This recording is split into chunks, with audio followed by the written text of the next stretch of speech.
મિત્રો, કોન્સ્ટેબલ 2025 ની પરીક્ષામાં પૂછાયેલો સમય અને અંતર ચેપ્ટરનો એક બહુ જ સરસ પ્રશ્ન શું છે કે એક વિમાન 600 કિલોમીટર પ્રતિ કલાકની ઝડપે ઉડી રહ્યું છે. તે સવારે 10 વાગે ઉડાન ભરે છે, 11:30 વાગે 1 કલાકનો વિરામ લે છે અને પછી ફરી ઉડાન ભરી બપોરે 2 વાગે ગંતવ્ય સ્થાને પહોંચે છે. જો વિમાનની ઝડપમાં કોઈ ફેરફાર થયો ન હોય તો વિમાને કેટલું અંતર કાપ્યું હશે?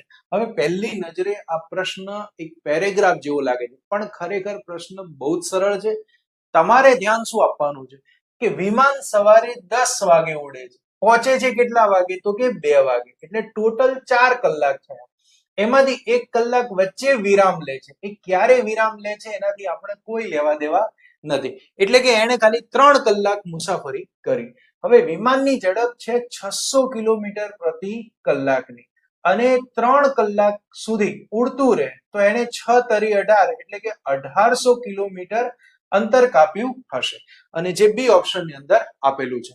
મિત્રો, જો તમે પીએસઆઈ અને કોન્સ્ટેબલની પરીક્ષાની તૈયારી કરી રહ્યા હોય અને મેથ્સ અને રીઝનિંગના ફ્રી ચેપ્ટર વાઇઝ ટેસ્ટ આપવા માંગતા હોય તો આજે જ પ્લે સ્ટોર માંથી ડાઉનલોડ કરો શૈલેષ પટેલ ઇન્સ્ટિટ્યૂટ એપ્લિકેશન. આભાર.